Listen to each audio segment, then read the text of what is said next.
The Cincinnati Bengals will prioritize an extension for Joe Burrow this offseason. Let's break down why it makes sense. I think it's pretty obvious, and what it might look like.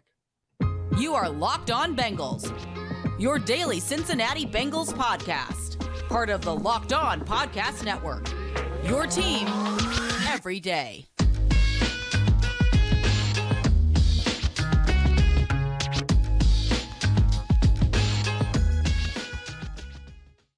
What up, Bengals fans, and welcome to another episode of the Locked On Bengals podcast. I'm your host, Jake Liscow. He's your host, James Rapien. Today, we get into the intricacies of a potential Joe Burrow extension here on the Locked On Bengals podcast, part of the Locked On Podcast Network, bringing you coverage of your team every day, free and available everywhere you get your podcasts and on YouTube. So hit the subscribe button, hit the follow button wherever you get your podcasts, and we will be delivered to your devices when we upload our content every day. And you can join the First Listen Club with all those other Bengals fans who do the same. This episode of Locked On Bengals is brought to you by Nissan. The only thing more exciting than the big game is the all-new, all-electric 2023 Nissan Ariya. The Nissan Ariya is the EV for people who love to drive. Learn more at nissanusa.com. Before we dive into the Joe Burrow contract situation that is upcoming for the Cincinnati Bengals, James, I wanted to hit a quick coaching interview update. Most notably, Lou Anarumo will be interviewing for a second time with the Arizona Cardinals, but in this particular job hunt, Brian Callahan was notified that he will not be part of that second round of interviews, according to reports on Tuesday. Of course, he's still in the running with the Colts, as far as we know, and Dan Pitcher is interviewing again with Tampa, which is surprising because last time he mentioned Dan Pitcher's name, it was after he had his contract shored up with the Bengals, and it looked like him going elsewhere was not likely to happen, but there he goes interviewing for an offensive coordinator job. And he had a Zoom with that Tampa Bay staff when the Bengals are still in the postseason. And so maybe this is Tampa just doing its due diligence. Maybe it's Dan giving himself another option if he doesn't get promoted to offensive coordinator, with Brian Callahan potentially getting a head coaching job. If BC's back, then maybe you say, all right, let me go elsewhere and be an offensive coordinator. So it is interesting. Here's what I will say, because I think it matter of when, not if, for Lou and Brian, and we've talked about that a ton on the pod. You really conducting your final interviews via Zoom? Zoom? Who are you talking about?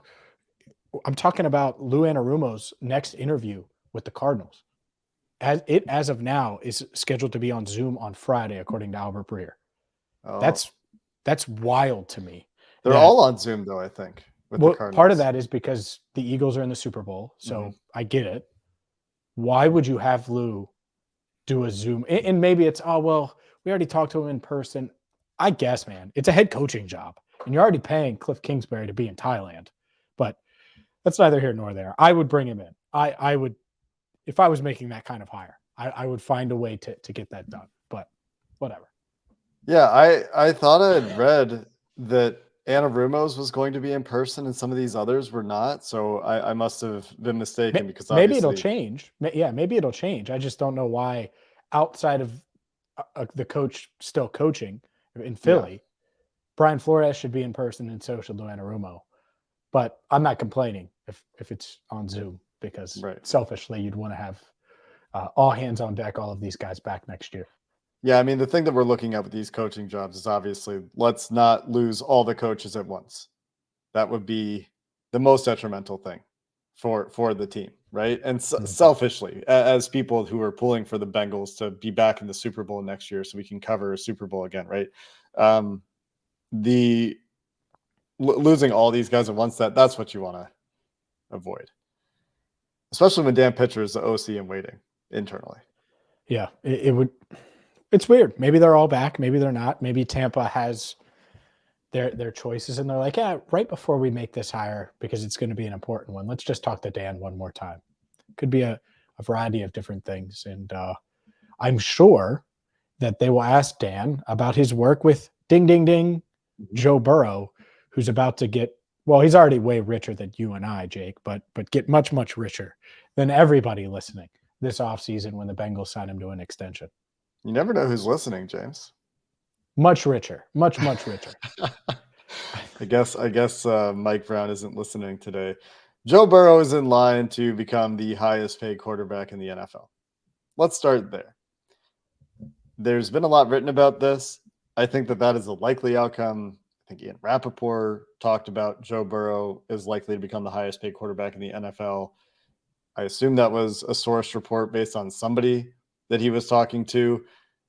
Joel Corey, who does great work on the salary cap, an agent who writes for CBS Sports, or a former agent, I'm not remembering right now, suggested that $52.5 million could be the number for Joe Burrow, which would make him the highest paid quarterback in the NFL, just a hair higher, about 5% higher than Aaron Rodgers' number. But James, a lot of Bengals fans are talking about Tom Brady contract, team-friendly contract, keep the band together contract. How would you handicap that? Do you think that that's even within the realm of possibilities? No, not really. I don't think, because that's saying, all right, take less money to help us keep X, Y, and Z. And I don't think it's a money thing. I think the money is kind of what the money is. I think he's going to get more than Aaron Rodgers, and it's just a matter of how long of a contract that is. How much flexibility does he give the Bengals to play with the roster and make sure that they can keep T and Chase? And regardless, they'll be able to. But then someone gets squeezed out when you go that route. And they've already kind of made that known with Jesse Bates. Like, hey, we're not making you the highest paid safety in the NFL.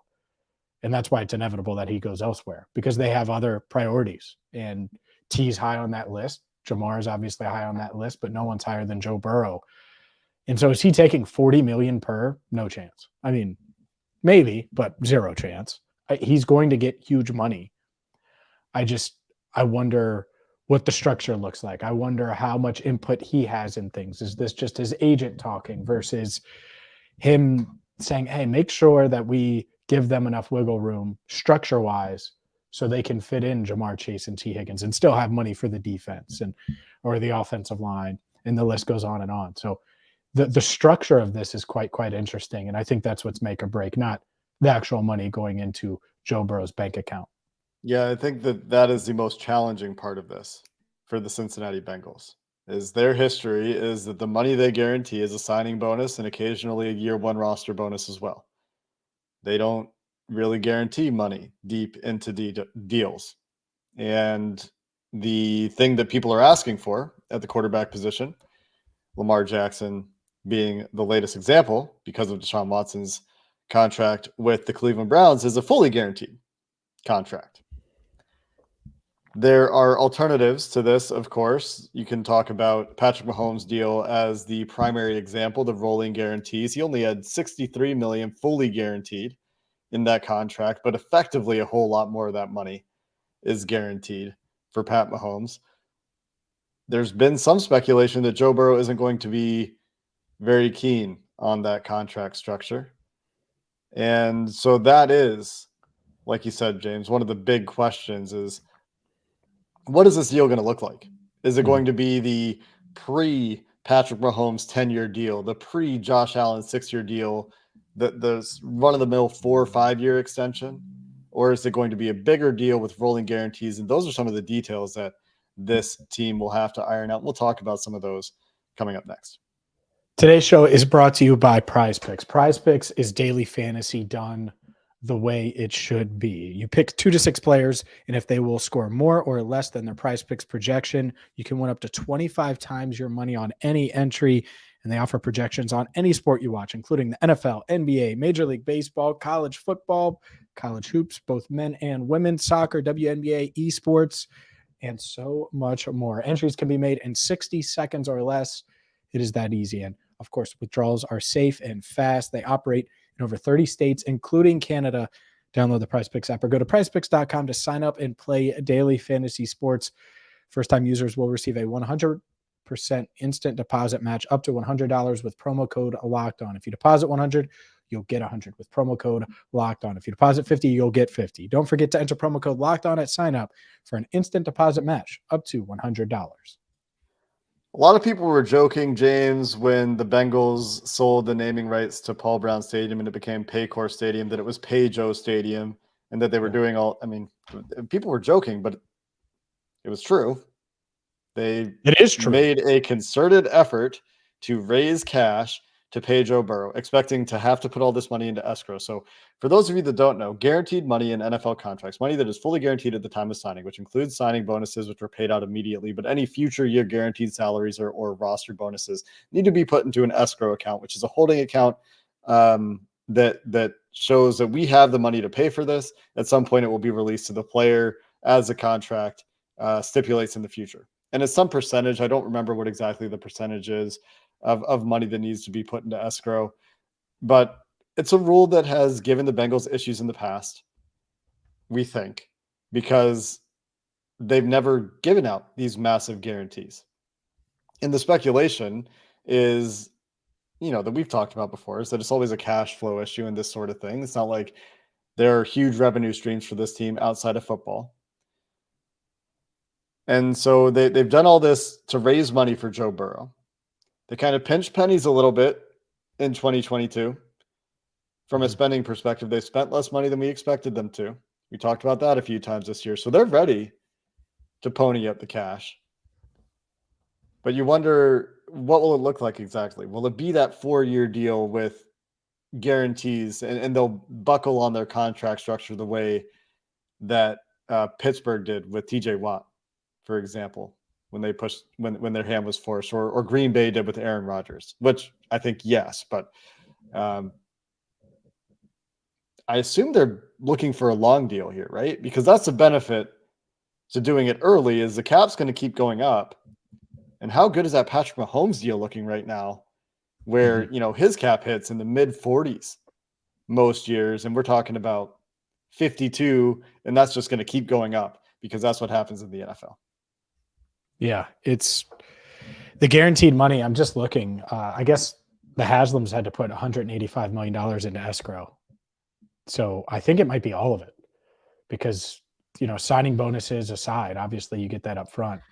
There is a small allowance where they I think it's like $15 million or $25 million. It changed in the recent CBA too, and I don't remember exactly what it is. It relaxed it a little bit, but it's not like when you're talking about $100 million. It's not a lot of that. Okay, gotcha. Look, this is the big dilemma. This is the part. The Bengals are going to pay Joe Burrow. People wondering, how are they going to look at where they were 3 years ago versus now? The reason they have an indoor, it's temporary, but an indoor practice facility, Joe Burrow. The reason that they have all this honestly continued growth from an in-stadium entertainment perspective, it's Joe Burrow. It continues because they're having success. Why are they having success? Joe Burrow. Like, he's changed a lot of things that they've done. And I get it. There are people behind that. And Elizabeth Blackburn deserves a lot of credit and ownership, and you can go on and on.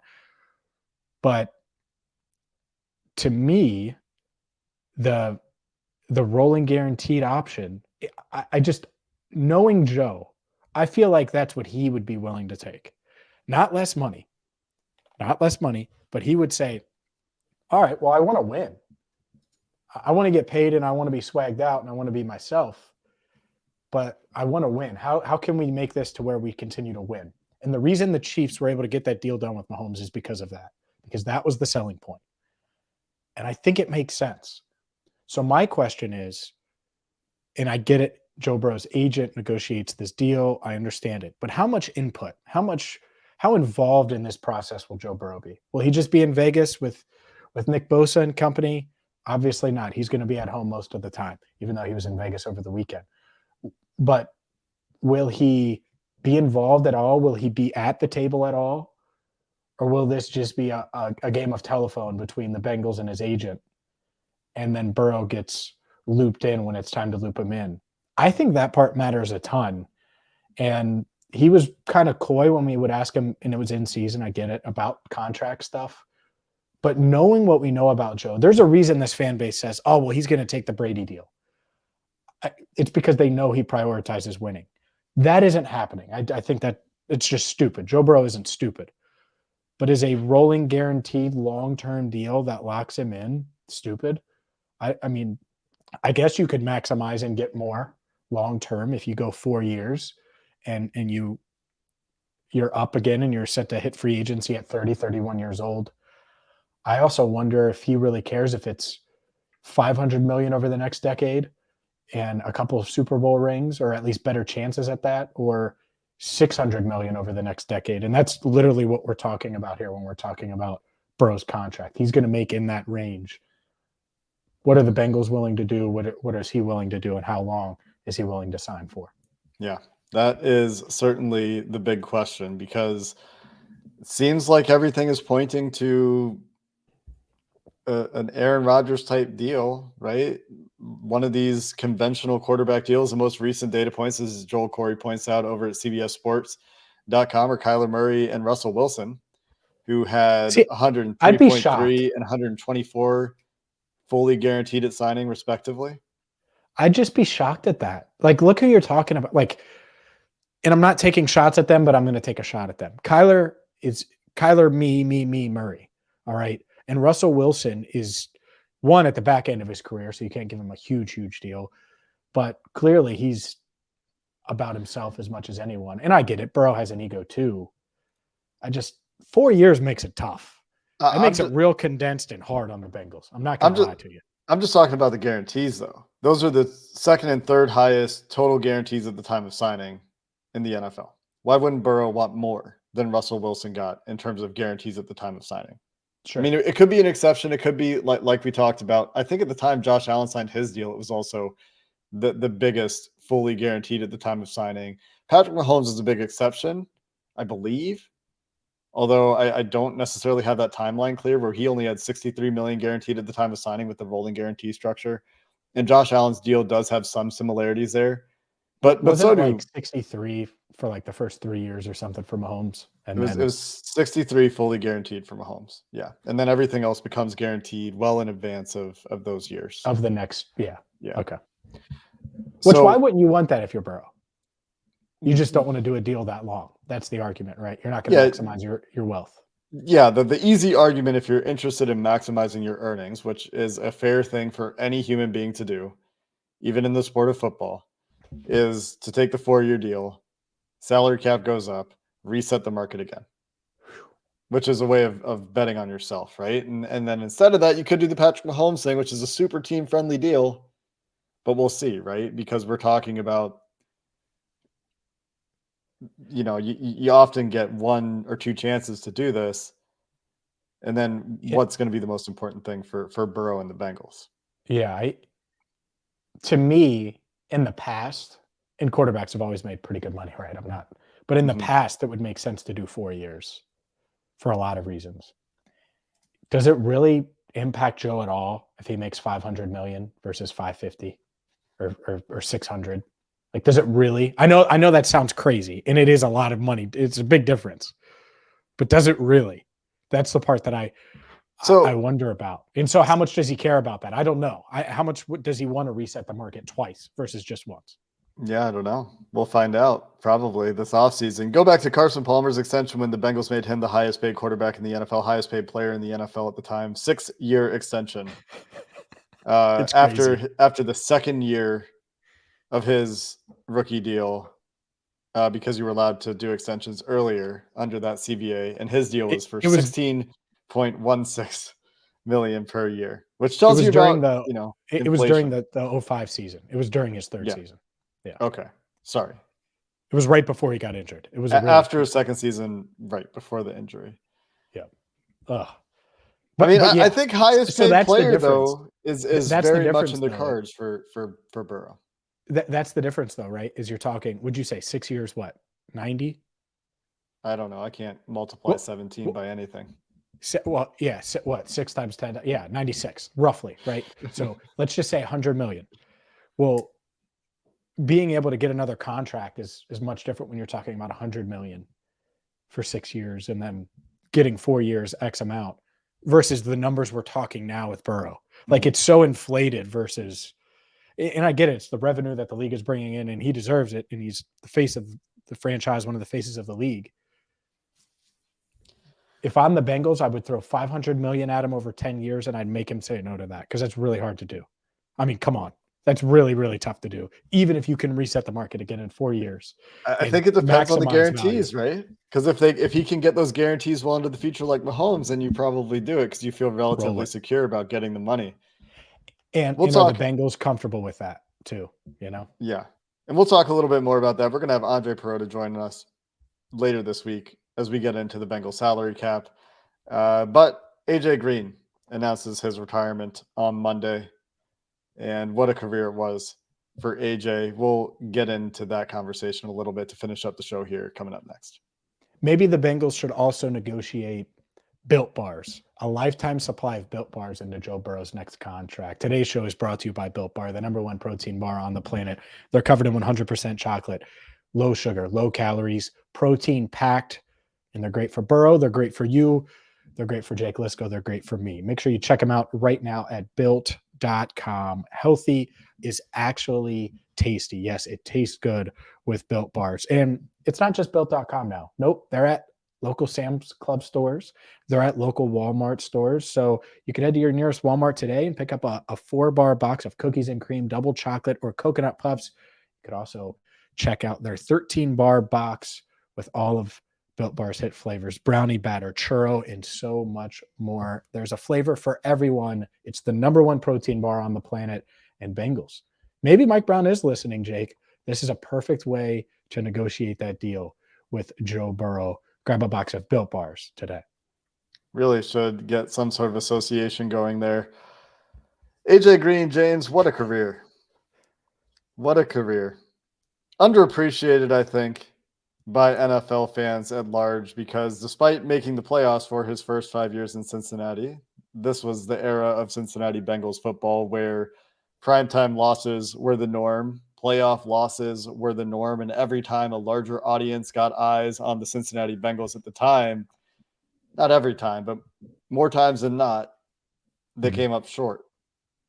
But what a start to a career for AJ Green. 7 straight Pro Bowls to start a career. Mm-hmm. And I was watching a highlight reel of AJ Green's career today, just for some nostalgia. And I couldn't help but imagine AJ in his prime with Joe Burrow and just how incredible those skill sets would have lined up. I mean, we talk about back shoulders to T and Jamar. Mm-hmm. The accuracy with AJ Green, that frame, that catch radius, woo, that would be something. Yeah, I think that AJ Green, there was a real chance he would have went down as the best receiver in Bengals history if a few things go his way. One, maybe he's not playing with a second-round quarterback. Had he been paired with a Carson, had he been paired with a Burrow, had he been paired with – and look, those are special talents, and Andy was really, really good and will likely be in the Ring of Honor someday, and debate that whatever later. He's got great numbers. But AJ Green is a huge reason why Andy Dalton was so successful. I mean, the deep balls that he would find a way to bring down, the contested catches that he would make, the plays that he made really from the jump, from the game-winning touchdown after being frustrated by Joe Hayden in his NFL debut, to the game in Denver where Andy and AJ go there. I think it was the following week in 2011. And AJ, that's when you knew, like, oh, this dude is just different. He was different. And the other if is health. And, he goes down 2016, he's just balling. I mean, on pace for 1,800 plus yards, was just playing great, gets hurt against the Bills. I was looking at it today, gets hurt against the Bills and doesn't return that year, finishes just short of 1,000 yards receiving.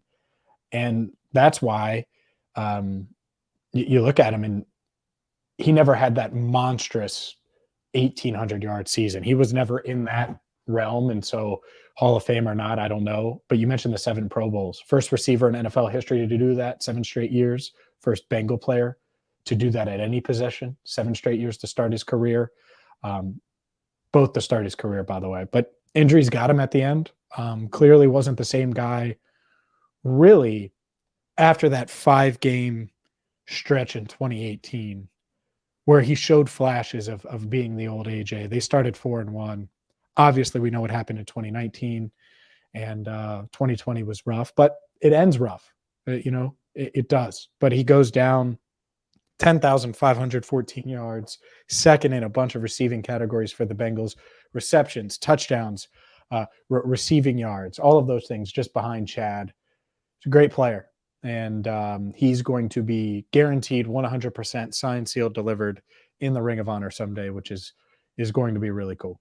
Yeah, it was a pretty for all the warts that I talked about in primetime and in the playoffs and the imperfection at quarterback and all these things. It was a pretty special era of Cincinnati Bengals football. The Andy Dalton, AJ Green era, the Geno Atkins, No Carlos Dunlap era. There are a lot of players from that group that are going to be in the Ring of Honor one day. Well, think about when AJ got here, what the perception of the franchise was. Carson had just retired, tried to force his way out. They traded Chad for pennies, and Chad was expected to go off in New England. And AJ was coming in, and you just didn't know what to expect. A lot of people said the Bengals would go winless, and they mess around, go 9-7, and go to the postseason. And that team never should have went to the playoffs. That's why there was a playoff loss that year, because they overachieved. They had no business, right? That defense played overachieved. That entire team overachieved. And so they deserve credit for that. 2012, similar situation. Got hot at the end of the year. I mean, I think you're right. It was a really good era, and AJ Green deserves a lot of credit. And there were a lot of highlights, man, that him just bringing down catches that you wouldn't expect or skying for balls that you wouldn't expect. His catch radius was nuts, and he was a hell of a player, no doubt. Yeah, really special player. And what a line of Bengals receivers he's a part of as well, going all the way back to guys like Isaac Curtis and the historical greats through the Chad Johnson, AJ Green, Jamar Chase, T. Higgins, TJ Hushmanzada, Marvin Jones, like all those guys. I mean, I wonder, it'd be really interesting to do this, to put all-time receivers and figure out which team has the best all-time receiver group, because the Bengals' tradition of greatness at receiver is rich and full. Yeah. And the thing that stinks is I think they're all just shy of the Hall of Fame. Like, I don't think any of them are getting in. I don't think AJ's getting in. Chad isn't getting in. Isaac isn't getting in. That part really stinks. Maybe that'll change with this era. Maybe two guys, Jamar Chase and T. Higgins, will push for that. But I want to end real quick on, so obviously he overlapped with Burrow for 1 year, and he wasn't the same AJ, no doubt about it. Man, he only had the one touchdown reception. It was against Washington, which we won't talk about that Washington game. But he had a second one that was called pass interference against the Chargers. And what an annoying call that is, because that entire season would have felt at least a little different had they won in that debut. That was clutch Burrow, by the way, driving him downfield after throwing an awful interception to Melvin Ingram the drive prior, drives him downfield in front of no one. One of the most weird games I've ever covered. There was no one in the stadium. You're watching this glorified scrimmage, but it's an actual game. And Burrow threw the game winner to AJ, and they called OPI, which it should have been offsetting to me if they were going to call it at all. But